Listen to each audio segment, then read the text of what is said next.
Bem-vindo ao Rádio Noturno, histórias de terror e suspense realista. História 1, o posto da estrada vazia. A noite estava pesada, sem lua, e o posto de gasolina parecia uma ilha de luz cercada por um mar de escuridão. Os refletores amarelos piscavam de vez em quando, como se estivessem cansados, e o som distante dos caminhões na rodovia chegava abafado, como um ronco preguiçoso. O vento arrastava papéis pelo pátio vazio, fazendo um farfalhar irritante no asfalto. Dentro da loja de conveniência, o cheiro de café requentado se misturava ao de produtos de limpeza baratos, criando uma atmosfera estranhamente estéril para aquele lugar isolado. Do lado de fora, uma bomba de gasolina exibia um visor aceso, embora ninguém tivesse abastecido há mais de uma hora. Bruno, o frentista do turno da noite, estava ali por necessidade, não por escolha. Tinha 28 anos, um filho pequeno e boletos atrasados demais para recusar horas extras. Trabalhava sozinho no turno, porque o dono do posto dizia que de madrugada quase não vem ninguém. Bruno já estava acostumado com o silêncio, mas nunca com a sensação de estar sendo observado cada vez que saía para apagar as luzes do pátio. Naquela noite, talvez pelo cansaço, a sensação vinha mais forte, como se algo na escuridão além do poste de luz estivesse atento a cada movimento dele. Enquanto passava um pano no balcão, ele ouviu um som seco, como se algo tivesse batido numa das bombas lá fora. Parou, segurando o pano no ar, prendendo a respiração. O som não se repetiu. Bruno pensou que poderia ser o vento mexendo alguma tampa solta e voltou a se mexer, tentando não dar importância. Mesmo assim, seu olhar correu até a câmera de segurança da tela pequena atrás do balcão, buscando qualquer movimento no pátio vazio. Tudo parecia normal, mas os reflexos granulados da imagem lhe deixavam nervoso. Alguns minutos depois, o barulho voltou, desta vez mais arrastado, como se alguém estivesse passando a mão pela lataria de um carro invisível. Bruno franziu a testa, caminhou até a porta de vidro e olhou para o estacionamento deserto. Não havia carros, apenas o vulto alto da bomba de gasolina e o brilho fraco do letreiro com uma letra apagada. Ele abriu a porta e pôs um pé para fora, sentindo o vento gelado bater no rosto. "Tem alguém aí?" perguntou, com a voz saindo mais baixa do que pretendia. Nenhuma resposta, só o farfalhar de papéis sendo levados para o terreno baldio ao lado. O retorno para dentro da loja não trouxe alívio. Assim que fechou a porta, um bip curto soou no sistema de segurança, avisando que uma das câmeras tinha perdido o sinal por um instante. Bruno olhou para o monitor e viu a imagem do pátio distorcida, com linhas horizontais cortando a tela. Apertou o botão para alternar entre as câmeras e notou que a do fundo, voltada para o terreno baldio, parecia mais escura do que o normal. Não era só escuridão, algo na sombra parecia se mover, um contorno mais denso que o resto da noite, parado bem junto à cerca. Um arrepio percorreu a coluna de Bruno. Ele trancou a porta de vidro, girando a chave 2 vezes, e baixou a pequena trava extra que o dono tinha instalado, só por precaução. Pegou o celular e mandou uma mensagem rápida para a ex-mulher, perguntando do filho, tentando se distrair. Não mencionou a inquietação, nem a câmera falhando. Enquanto digitava, o bip do sistema soou novamente, indicando o movimento detectado no pátio dianteiro. Ele ergueu os olhos devagar, sentindo o coração acelerar antes mesmo de olhar o monitor. Na tela, havia um carro preto estacionado ao lado da bomba de gasolina mais distante, um modelo antigo, com os vidros tão escuros que pareciam opacos. O estranho era que Bruno não tinha ouvido o motor, nem faróis se aproximando pela estrada. Olhou pela vidraça e confirmou. O carro estava mesmo ali, parado, silencioso. Nenhuma porta se abriu. Nenhuma cabeça surgiu. O pátio continuava vazio, exceto por aquela presença metálica e muda. Bruno engoliu em seco, pegou o boné e saiu, porque tinha sido treinado para atender qualquer cliente, mesmo os que apareciam do nada. Caminhou até o carro, tentando manter a postura profissional, mas sentindo as pernas pesadas. Aproximou-se da janela do motorista e bateu de leve no vidro. Não viu ninguém lá dentro, apenas o próprio reflexo distorcido. Bateu de novo. Chamou: "Boa noite, vai abastecer?" Silêncio absoluto. A noite parecia conter a respiração. Ele se abaixou ligeiramente para tentar enxergar melhor, e foi então que notou algo que não tinha percebido antes. A placa do carro estava coberta por uma camada de fita preta, escondendo os números. Um frio diferente tomou seu estômago. Bruno recuou um passo e, sem virar as costas para o carro, começou a andar para trás, em direção à loja. A cada passo, ele esperava ouvir a maçaneta de alguma porta se abrindo, um motor ligando, qualquer coisa. Mas nada acontecia. Quando alcançou a porta de vidro, entrou rápido, trancou de novo e correu para o telefone fixo ao lado do caixa. Ligou para a polícia, tentando manter a voz firme, explicando que havia um carro suspeito, que o lugar era isolado, que ele estava sozinho. O atendente pediu que ele ficasse dentro da loja, com tudo trancado, até a viatura chegar. Enquanto esperava, os minutos se arrastando, a sensação de estar sendo observado voltou com força total. No monitor, a câmera mostrava o carro imóvel, perfeitamente enquadrado. Mas algo mudou. A porta traseira do lado oposto ao posto aparecia entreaberta, apenas alguns centímetros. Bruno não tinha ouvido. Não sabia há quanto tempo estava assim. A câmera de dentro, voltada para o corredor estreito que levava ao pequeno escritório e ao estoque, apitou indicando detecção de movimento. O sangue dele gelou. Ali não tinha ninguém além dele. A respiração de Bruno ficou pesada enquanto ele encarava o monitor. O corredor estava vazio, mas a luz de presença no teto piscava, acendendo e apagando sozinha, como se reagisse a passos invisíveis. De repente, ouviu um leve rangido vindo da porta do fundo, aquela que dava para o terreno baldio e que quase nunca era usada. Virou-se devagar, os pelos do braço arrepiados, e percebeu que a maçaneta estava se mexendo bem de leve, girando milímetro por milímetro, como se alguém do lado de fora estivesse testando a trava. Ele correu até a porta e empurrou o tranco, certificando-se de que estava bem fechada. Depois apagou a maioria das luzes da loja, deixando só o corredor principal aceso, para conseguir ver melhor qualquer coisa que se aproximasse. Voltou para trás do balcão e pegou o bastão de metal usado para trocar placas do letreiro, agarrando-o com força.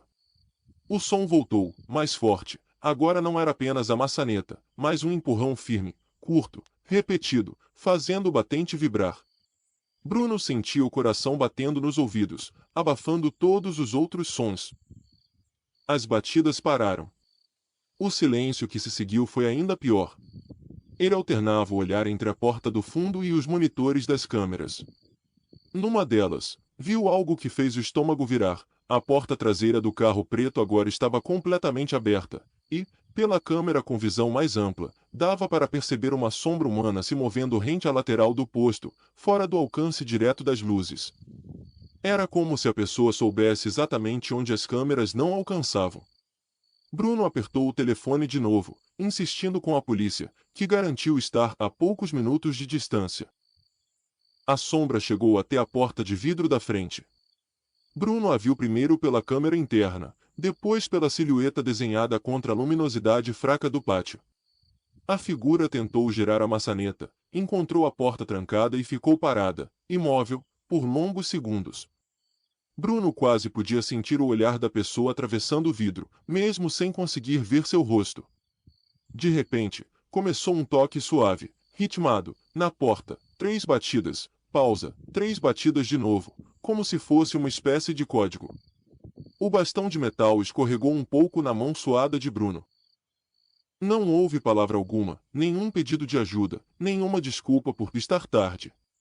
Apenas o som da respiração do próprio Bruno enchendo o ambiente. Então, a figura se deslocou lentamente para o lado, desaparecendo do campo de visão da porta.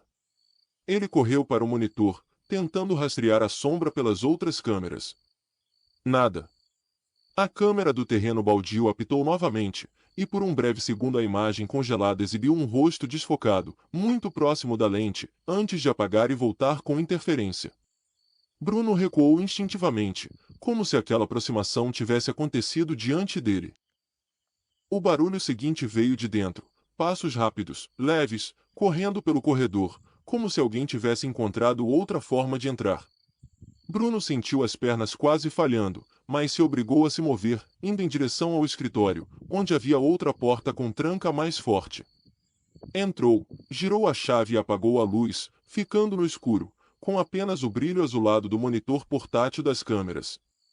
Apoiou o ouvido na porta e ouviu claramente a respiração de alguém do lado de fora, lenta e controlada, bem próxima à madeira. Alguém estava ali, parado. Uma mão começou a forçar a maçaneta, girando para os dois lados, paciente. O rádio chiou. O pequeno rádio da mesa, que ele raramente ligava, deu um estalo alto, fazendo Bruno quase soltar um grito. Em seguida, a voz metálica, desta vez não do rádio, mas do comunicador interno do posto, que o dono usava para falar quando estava no escritório ao lado, entrou em estática. Uma voz sussurrou algo ininteligível, arrastado, como se fosse o som de alguém muito perto do microfone. Bruno segurou o bastão com as duas mãos, pronto para reagir se a porta cedesse. De repente, um estouro forte ecoou no pátio, seguido de gritos. A polícia tinha chegado. As batidas na porta do escritório agora eram acompanhadas de vozes identificáveis. Polícia! Tem alguém aí dentro? Bruno demorou alguns segundos para acreditar, mas finalmente girou a chave, ainda desconfiado. Quando abriu, viu dois policiais armados, as lanternas cortando o corredor estreito. Correram com ele até o pátio, onde o carro preto continuava parado, com a porta traseira aberta. Vasculharam o interior, encontrando luvas, fita adesiva, facas dobráveis e um notebook ligado a um sistema de acesso remoto, provavelmente as câmeras do posto. O motorista tinha sumido na escuridão do terreno baldio, deixando apenas pegadas borradas na terra úmida. Até de manhã, viaturas vasculharam a região, mas ninguém foi encontrado. Dias depois, a polícia ligou para Bruno dizendo que o carro era roubado e já tinha sido visto rondando outros postos 24 horas, sempre em lugares isolados. O caso foi registrado, as imagens foram recolhidas, e o dono do posto instalou trancas novas e mais câmeras, como se o medo pudesse ser tapado com parafusos. Bruno voltou a trabalhar, porque precisava. Mas, toda madrugada, quando o pátio está vazio e o vento arrasta papéis pelo asfalto, ele sente, por um instante, a mesma respiração do outro lado da porta, e tem certeza de que o motorista daquele carro ainda não desistiu de voltar. História 2: O vigia do galpão cinza. A chuva fina caía sem entusiasmo sobre o complexo industrial quase abandonado, tingindo o chão de um brilho oleoso. Os postes altos iluminavam mal o estacionamento, projetando sombras longas dos caminhões parados e das pilhas de paletes esquecidos. O galpão principal, um bloco cinza de concreto, parecia mais escuro por dentro do que do lado de fora, apesar das luzes fluorescentes espalhadas pelo teto. O vento passava por frestas invisíveis e assobiava, fazendo as chapas metálicas vibrarem de vez em quando com um rangido oco. Um monitor de segurança iluminava o escritório elevado, mostrando imagens granuladas dos corredores vazios e portões trancados. Marcos trabalhava como vigilante noturno ali há 3 anos. Tinha 41, um histórico de trabalhos temporários e uma paciência treinada para madrugadas lentas. Aceitou aquele emprego porque o supervisor prometera que, aqui é tranquilo, ninguém lembra nem que esse lugar existe. A fábrica tinha reduzido a produção e mantinha somente o depósito como apoio logístico. O turno da noite, quase sempre, era só ele e o barulho distante da rodovia. Sua vulnerabilidade maior era justamente essa, estar sozinho num lugar enorme, com chaves de tudo, mas sem ninguém por perto para confirmar se aquilo que ouvirá era real. Naquela noite, por volta de 2 da manhã, Marcos fazia ronda com sua lanterna, caminhando pelo corredor principal do galpão. O som das botas ecoava, monótono, misturado ao zumbido das lâmpadas fluorescentes. Ao passar perto da antiga linha de montagem, ouviu algo que não se encaixava naquele cenário, o som rápido de passos em piso molhado, como se alguém tivesse corrido por um trecho distante e parado de repente. Ele parou, respirando fundo, e virou a cabeça, tentando localizar a origem. O som não se repetiu. Talvez água pingando de algum cano, pensou. Mesmo assim, anotou mentalmente o ponto e seguiu. Quando voltou ao escritório elevado, subindo a escada metálica que rangia a cada passo, Marcos notou que uma das câmeras, a que mostrava a doca de carga dos fundos, parecia ligeiramente fora de foco. Ele aproximou o rosto do monitor, ajustando o brilho, e percebeu algo que o incomodou. A porta metálica pequena, usada pelos funcionários para sair sem abrir o portão grande, estava entreaberta. Tinha certeza de que a verificara trancada no início do turno. Uma corrente de inquietação percorreu sua nuca. Ele pegou o rádio, avisou o plantão remoto da empresa de segurança que iria conferir e desceu devagar. O ar perto da doca parecia mais frio, como se a porta estivesse aberta há mais tempo do que alguns minutos. A lanterna cortava o escuro, revelando caixas empilhadas, trilhos do carrinho de carga e marcas de pneu antigas. Quando chegou perto da porta, viu que o trinco estava forçado, com a pintura descascada, como se alguém tivesse colocado alguma ferramenta ali e feito pressão. Marcos empurrou a porta com a ponta do pé, abrindo-a totalmente. A noite do lado de fora era um aglomerado de sombras de contêineres e caminhões estacionados, sem nenhuma alma viva à vista. Depois de olhar em volta por alguns segundos, fechou a porta, travou o trinco e passou o cadeado de emergência. De volta ao escritório, tentou convencer a si mesmo de que algum funcionário poderia ter esquecido a porta mal fechada mais cedo. Sentou-se à mesa e voltou aos monitores. E foi então que algo chamou sua atenção. Na câmera que dava visão do corredor próximo aos vestiários, uma porta que ele sabia estar sempre aberta agora parecia fechada. O letreiro masculino estava bem enquadrado, e a porta, que nunca batia por causa do calço de borracha, parecia cuidadosamente alinhada. Aquilo não era vento, nem falha de memória. Marcos sentiu o pulso acelerar. Ele decidiu agir com método. Pegou a prancheta, anotou o horário e o local, como tinha aprendido no curso de vigilância. Depois, pegou o spray de pimenta da gaveta, prendeu-o no cinto e desceu, seguindo o caminho exato até os vestiários. O corredor estava silencioso, exceto pelo gotejar insistente de uma torneira mal fechada em algum lugar. Quando chegou à porta dos vestiários masculinos, ela estava aberta. Opção óbvia seria achar que tinha visto errado na câmera, mas a memória da imagem fechada era nítida demais. Ele entrou, acendendo a luz. O ambiente cheirava a produto de limpeza e mofo antigo, com armários metálicos alinhados dos dois lados. Espelhos manchados refletiam a luz fria, criando um brilho levemente distorcido. Marcos caminhou entre os bancos, olhando debaixo deles, empurrando com a ponta da bota a porta de cada box do banheiro. Nada. Quando estava prestes a sair, ouviu o som muito claro de uma porta de armário batendo às suas costas. Virou-se rápido, lanterna em punho, e viu um dos armários ainda balançando, recém-fechado. Ele se aproximou devagar, segurando o spray de pimenta, e abriu de uma vez. Estava vazio. O desconforto deixou de ser apenas racional e passou a ser físico. Os pelos do braço de Marcos estavam eriçados, e seus ouvidos pareciam mais atentos ao menor ruído. Ele decidiu voltar para o escritório, com a sensação nada agradável de que estava participando de um jogo que não tinha começado. No caminho de volta, o rádio chiou com a voz do operador da empresa de segurança, perguntando se estava tudo certo, já que o sensor de movimento da doca tinha disparado outra vez. Marcos respondeu que ia verificar de novo e pediu que ligassem para a polícia se ele não retornasse em 5 minutos. Ao chegar à doca, viu a porta metálica novamente entreaberta. Desta vez, o cadeado estava no chão, aberto, sem sinal de arrombamento, como se alguém tivesse simplesmente usado a chave correta. O coração dele deu um tranco. Apenas ele, o supervisor e o gerente tinham aquelas chaves. Ele fechou a porta rapidamente, sem se arriscar a olhar lá fora, e recuou, indo até a lateral da doca, onde uma escada de ferro descia para o nível inferior do galpão. Foi então que ouviu passos vindo lá de baixo, subindo devagar, um de cada vez, com o metal rangendo sob o peso calculado. Marcos apontou a lanterna para a escada, mas a luz parecia ser engolida pela escuridão a partir do terceiro degrau. Os passos continuavam, regulares, firmes, até pararem de repente, como se a pessoa tivesse decidido esperar. Ele sentiu a boca seca e recuou mais alguns passos, agarrando o rádio. Antes que pudesse falar, uma voz masculina, calma demais, ecoou do escuro. Pode desligar esse negócio aí, Marcos, eu já sei que você tá sozinho.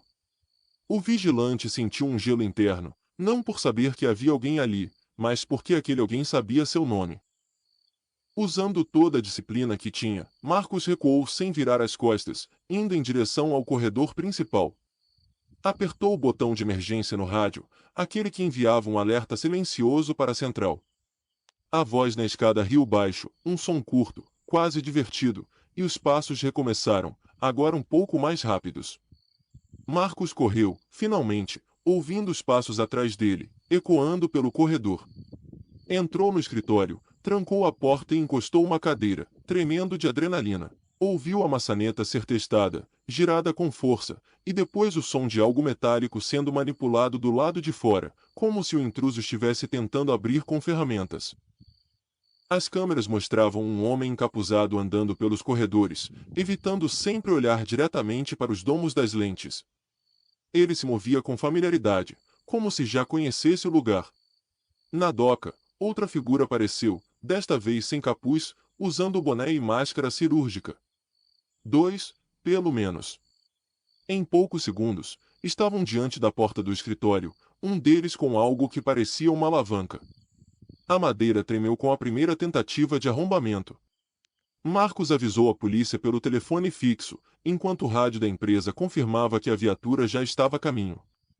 Alguns minutos, repetiam. Os minutos pareceram horas. Cada investida contra a porta fazia a cadeira deslizar um pouco, rangendo. Marcos se afastou, posicionando-se atrás da mesa, o spray de pimenta na mão. Ouviu a voz do homem de novo, agora mais irritada: "Abre logo, vai ser pior para você." Em resposta, sirenes ao longe começaram a crescer de volume, cortando a madrugada chuvosa. A pressão na porta cessou de repente. Pelas câmeras, ele viu os dois homens correndo de volta para a doca, tentando alcançar a saída lateral.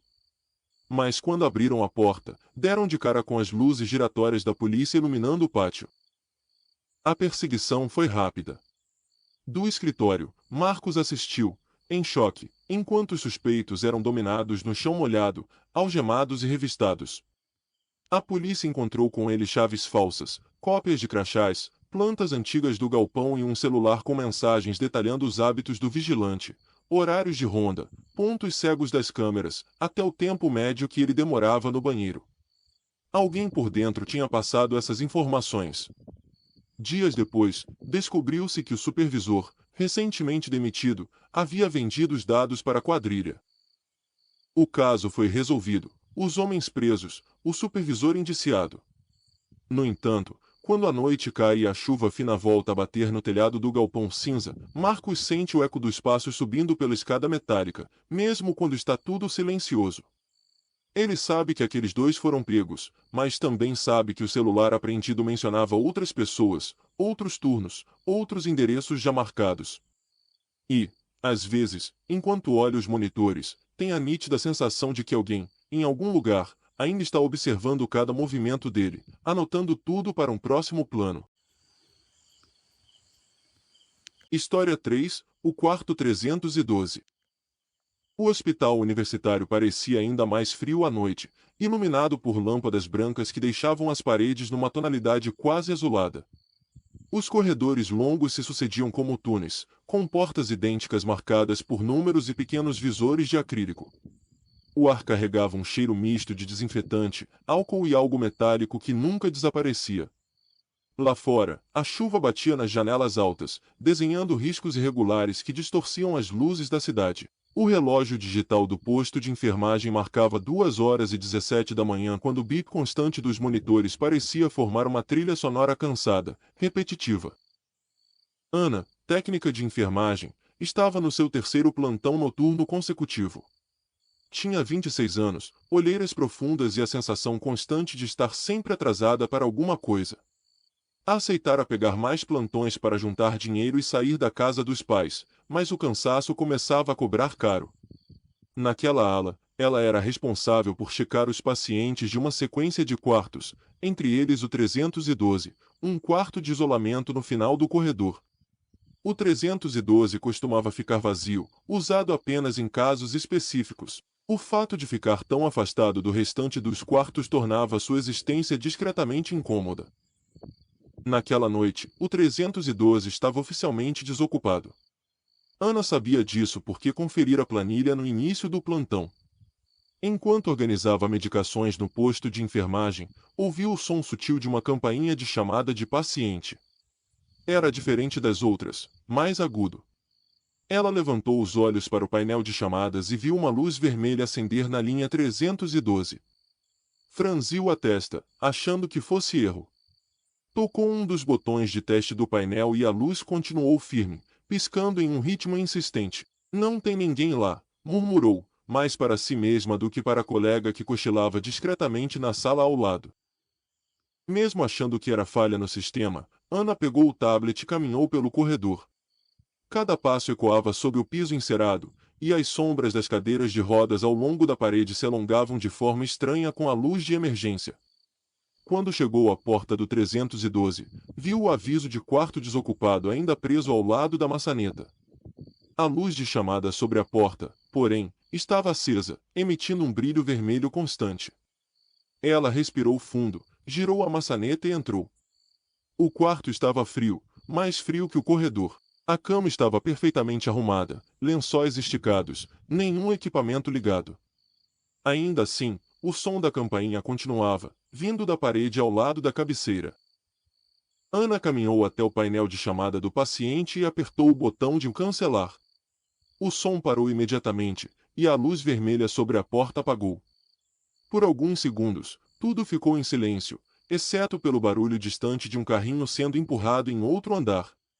Ela deu mais uma olhada ao redor, notando que a janela estava ligeiramente entreaberta, deixando entrar um fio de ar gelado.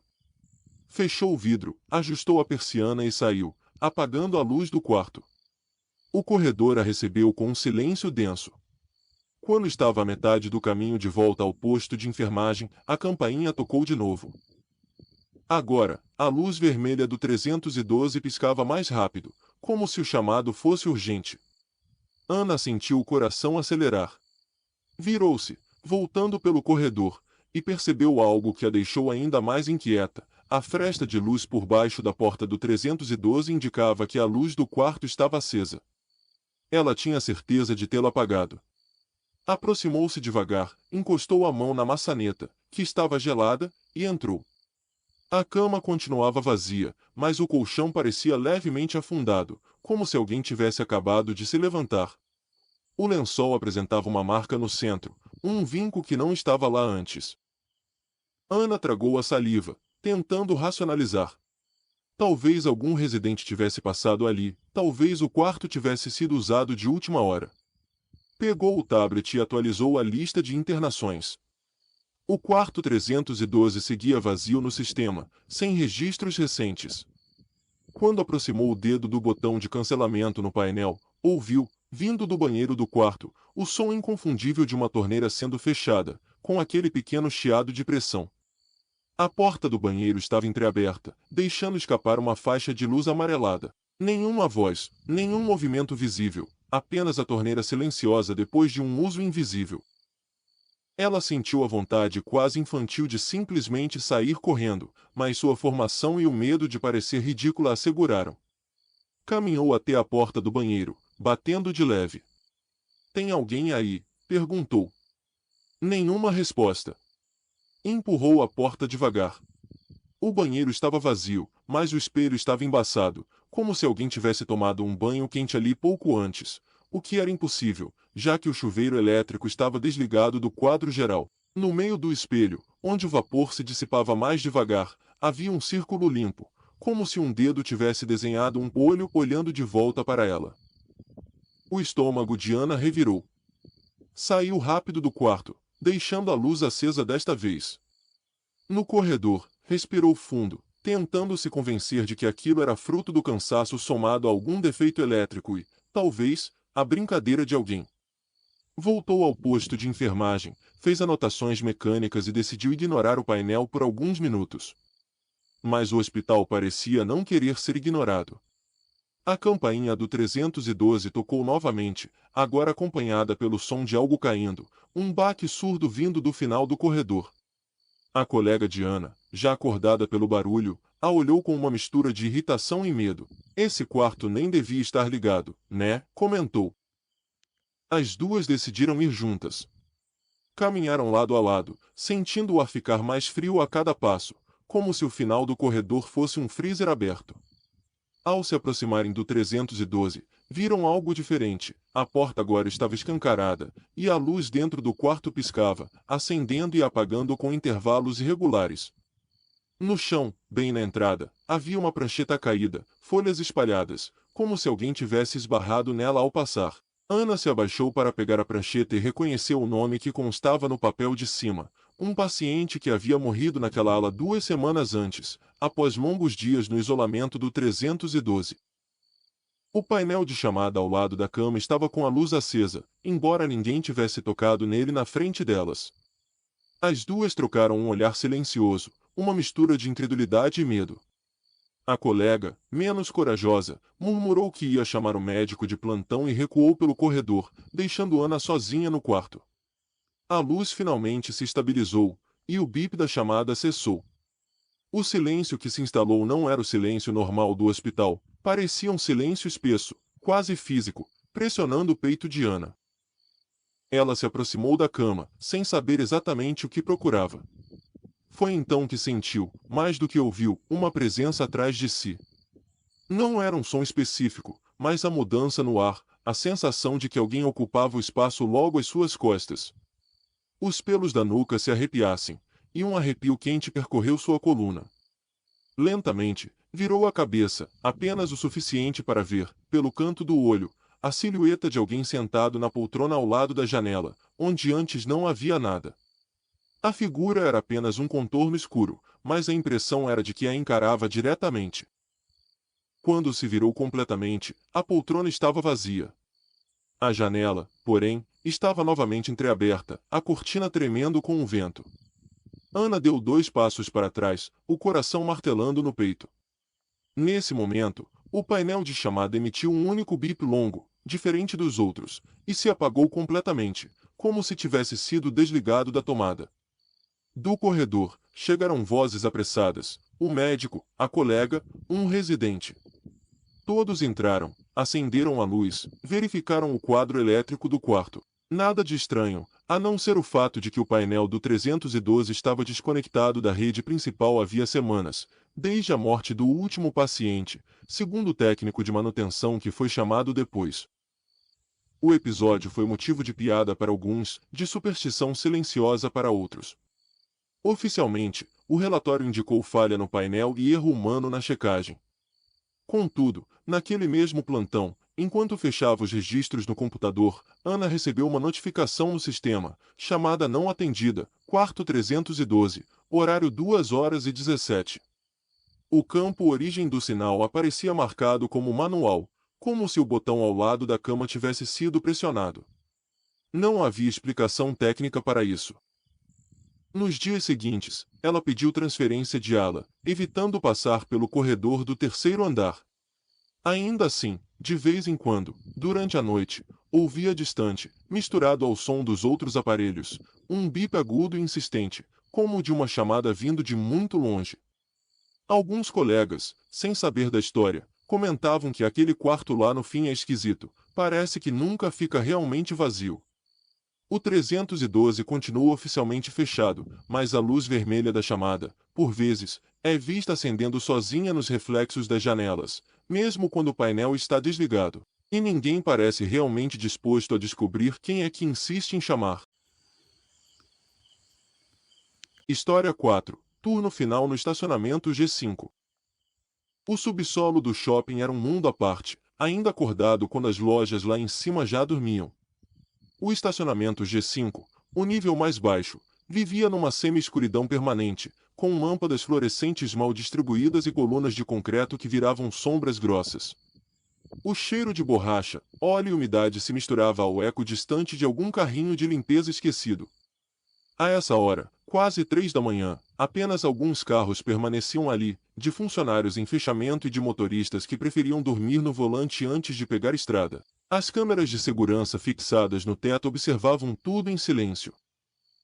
Luísa, funcionária da administração do shopping, tinha ficado até mais tarde revisando relatórios e ajustando caixas. Perderá o último metrô e agora dependia de um motorista de aplicativo atrasado, que ainda demoraria alguns minutos para chegar. A administração já estava fechada. O segurança da portaria avisara que precisaria esperar no nível G5, perto da saída de veículos, porque era o único acesso ainda aberto. Sozinha, com a mochila nas costas e o celular na mão, Luísa sentia cada ruído amplificado naquele espaço vazio. Saber que o estacionamento tinha saído no jornal semanas antes por causa de um assalto à mão armada não ajudava em nada sua sensação de vulnerabilidade. Ela caminhou até uma das colunas perto da cancela de saída e se encostou, tentando parecer tranquila. Olhava o celular o tempo todo, vendo o ícone do carro do aplicativo se mexer lentamente no mapa. Enquanto rolava a tela, um som leve chamou sua atenção, o tic-tic de saltos altos ecoando pelo piso de cimento. Era estranho, porque ali embaixo ninguém mais deveria estar além dos seguranças, que usavam botas. Luísa levantou a cabeça e viu, ao longe, entre carros espaçados, o contorno de alguém caminhando, uma silhueta alongada pela luz fraca. A figura parecia feminina pela postura e pelo movimento dos braços, mas estava distante demais para ver detalhes. Andava devagar entre as fileiras de carros, sem pressa, como se procurasse algo específico. Luísa pensou em acenar, perguntar se precisava de ajuda, mas algo na forma como aquela pessoa parecia não se importar com a presença dela a deixou desconfortável. O som dos saltos continuava, ritmado, e parecia ficar mais alto, embora a figura não se aproximasse visualmente. Como se o som estivesse mais perto do que os olhos indicavam. Ela olhou ao redor buscando um segurança, mas não viu ninguém. O rádio sobre a bancada do controle da cancela estava ligado, mas vazio, chiando baixo. O celular vibrou com uma notificação: seu motorista está chegando. O alívio durou poucos segundos. A localização do carro mostrava que ele ainda estava do lado de fora, preso em algum semáforo na rua principal. Quando voltou a levantar os olhos, a figura desaparecera.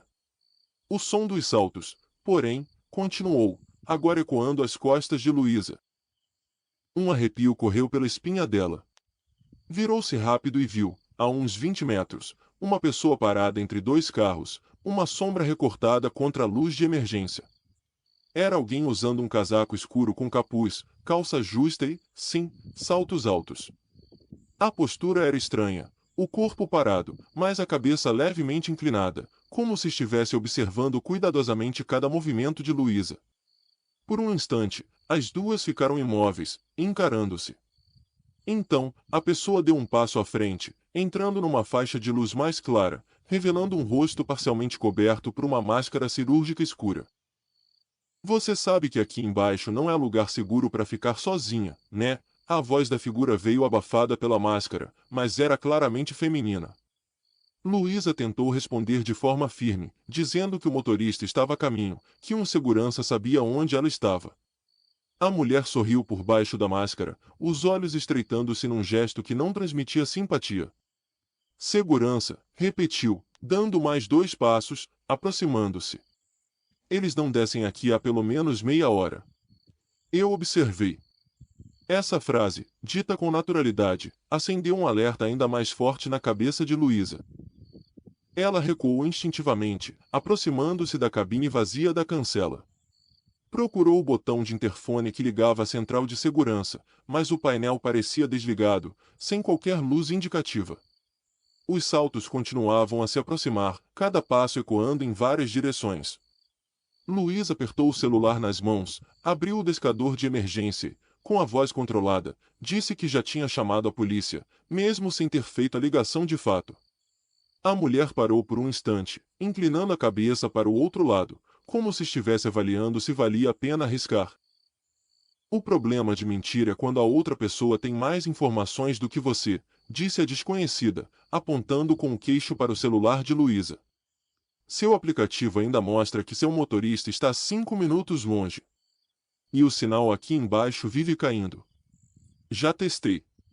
O jeito como ela falava, com calma e detalhes, deixava claro que não era um encontro ao acaso.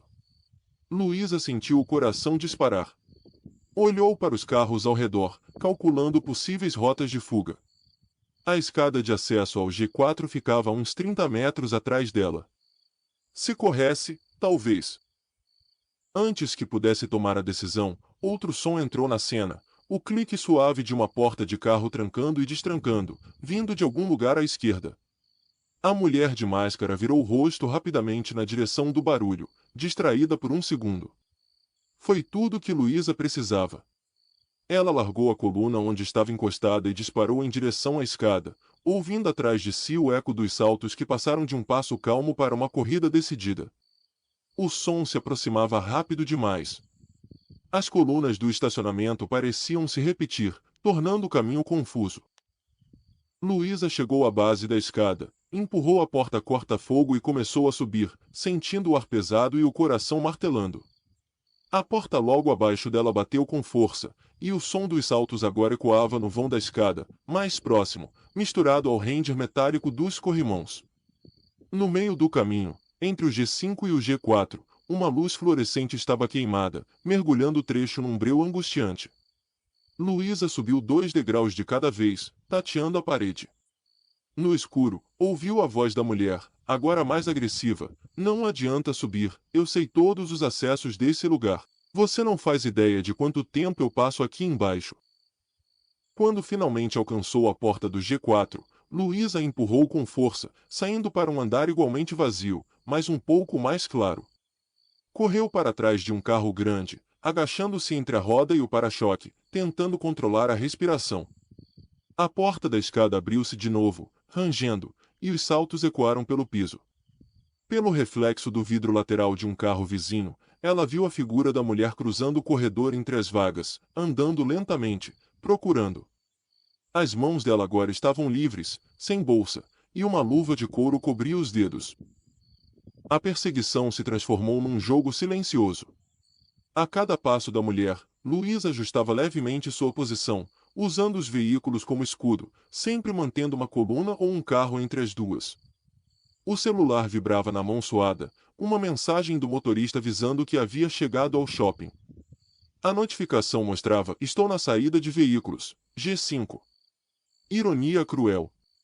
Ela digitou rapidamente que havia tido um problema e pediu que ele avisasse a segurança do shopping, sem ter certeza se a mensagem seria enviada com aquele sinal fraco. O tempo se distorceu. A mulher parecia ter uma paciência ilimitada, andando em círculos, olhando por baixo dos carros, aproximando-se de onde Luísa estava pouco a pouco. De repente, um apito agudo cortou o ambiente, vindo do canto do estacionamento. Uma voz masculina gritou: segurança! A senhora aí, pare onde está! As lâmpadas aumentaram de intensidade por um segundo, como se tivessem recebido mais energia. A mulher virou-se na direção do som e, por um instante, Luísa viu seu rosto com mais clareza pelo reflexo do vidro, olhos frios, sem qualquer sinal de surpresa ou medo. O segurança surgiu de trás de uma coluna, acompanhado por um segundo funcionário. Ambos tinham rádios e lanternas nas mãos. A mulher olhou na direção deles, calculando. Em seguida, correu de volta para a porta da escada, sumindo em poucos segundos. Os seguranças dispararam atrás dela, chamando reforço pelo rádio. Luísa saiu de trás do carro tremendo, quase sem conseguir falar. Explicou, em frases entrecortadas, o que tinha acontecido. Um dos seguranças confirmou que o motorista dela tinha ido até a sala da segurança contar que uma mulher estranha parecia estar rondando o G5 há vários dias. Mais tarde, pelas câmeras, descobriram que a mesma figura havia sido registrada em semanas anteriores, sempre no G5, sempre de madrugada, observando mulheres sozinhas ao descerem para pegar o carro ou esperarem transporte.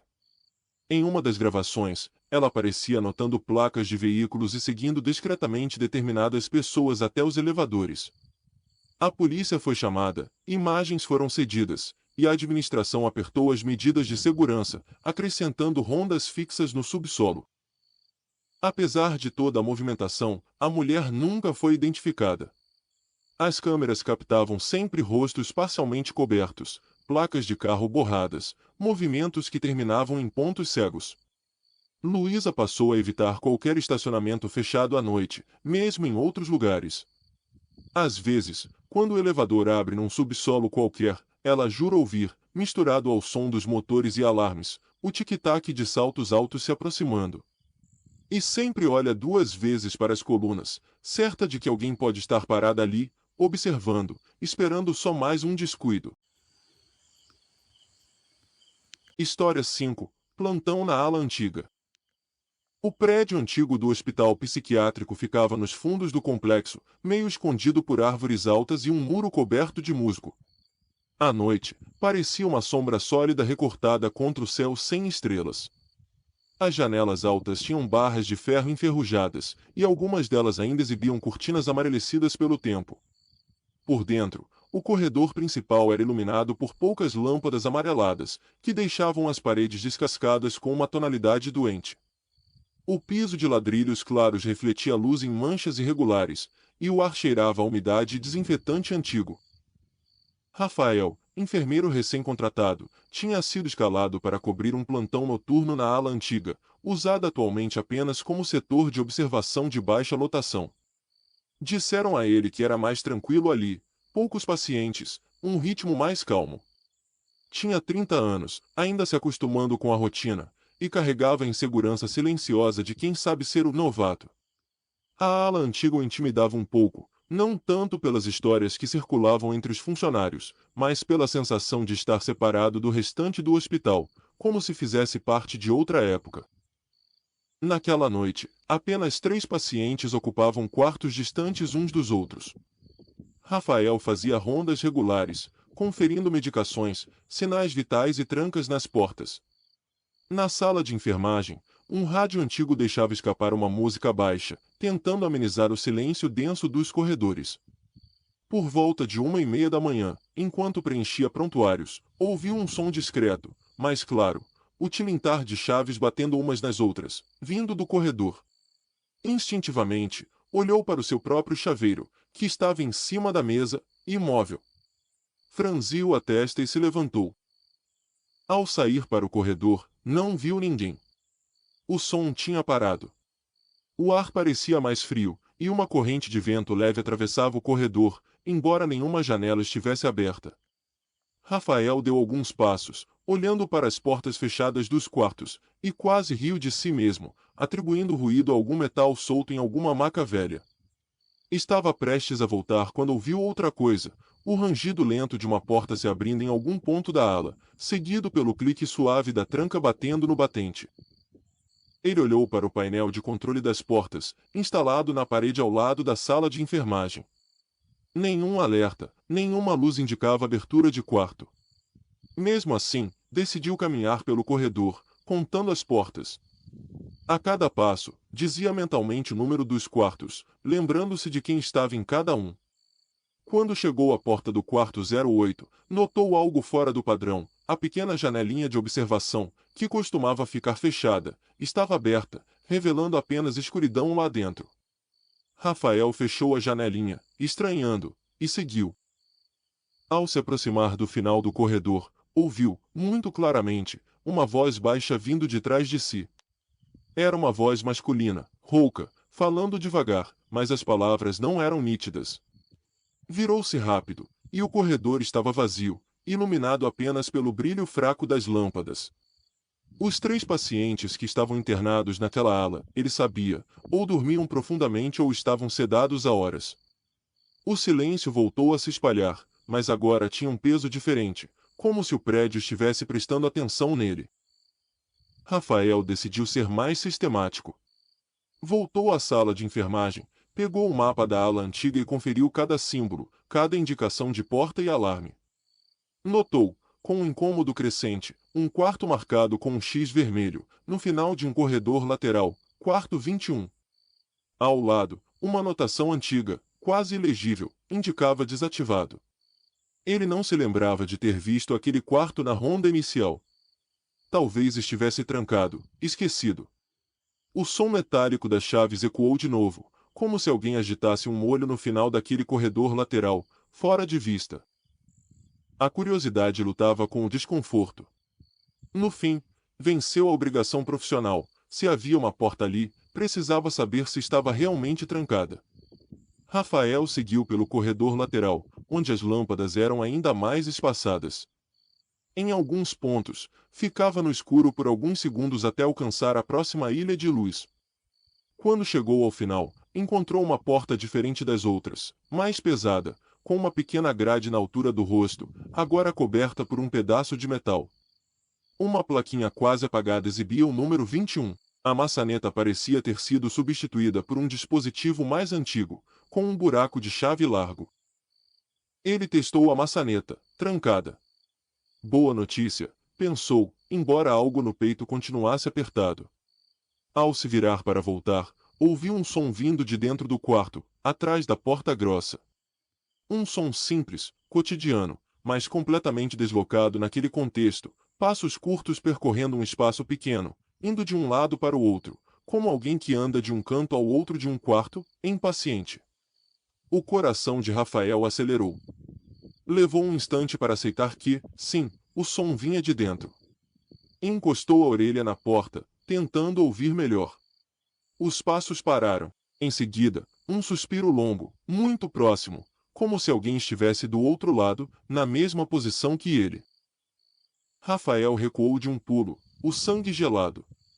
Voltou para o corredor principal quase correndo, tentando racionalizar. Talvez algum paciente tivesse sido realocado sem que ele soubesse, talvez o mapa estivesse desatualizado. Ao chegar à sala de enfermagem, ligou para a supervisão no prédio principal e perguntou sobre o quarto 21. A resposta do outro lado veio com um tom de surpresa. Quarto 21? Aquela ala foi desativada, Rafa. Não tem ninguém aí. A chave desse quarto nem existe mais, o cadeado foi soldado anos atrás. O silêncio que se seguiu no telefone foi mais eloquente do que qualquer explicação. Enquanto ainda segurava o telefone, ouviu o som do rádio antigo mudar de estação sozinho, passando por ruídos estáticos até parar numa frequência em que uma voz masculina, muito parecida com a que ele tinha ouvido antes, murmurava algo ininteligível, como se estivesse tentando formar palavras. Rafael desligou o rádio, mas, por um segundo, mesmo com o aparelho apagado, a voz pareceu continuar no ambiente, se desvanecendo devagar. Ele respirou fundo, dizendo a si mesmo que estava sugestionado, e decidiu focar no que podia controlar: os 3 pacientes reais, as medicações, os registros. No entanto, a ala antiga não parecia disposta a ser ignorada. Às 3 da manhã, horário em que, segundo as piadas dos plantonistas, as coisas estranhas acontecem, os sensores de presença no corredor lateral começaram a acender e apagar em sequência, como se alguém caminhasse de uma ponta a outra, acionando cada um. Rafael observou as luzes pelo monitor, vendo os pontos laranja se acenderem na tela em movimento contínuo, indo em direção ao quarto 21 e voltando. Nenhuma forma humana aparecia nas câmeras, apenas o rastro das luzes. Ele pegou o chaveiro, mesmo sabendo que nenhuma daquelas chaves deveria servir para o quarto desativado, e decidiu descer mais uma vez. A sensação de estar sendo observado aumentava a cada passo. Quando dobrou o corredor lateral, viu as luzes de presença acesas uma após a outra, como se alguém tivesse acabado de passar por ali. A porta do quarto 21 estava exatamente como antes, trancada, placa antiga, metal opaco cobrindo a grade. Rafael se aproximou devagar. Antes que tocasse a maçaneta, ouviu, claramente, 3 batidas secas do lado de dentro, espaçadas, como se alguém estivesse chamando com calma. O corpo inteiro dele entrou em alerta. O impulso natural mandava correr, mas algo o fez ficar imóvel, como que paralisado. As batidas se repetiram, agora um pouco mais fortes.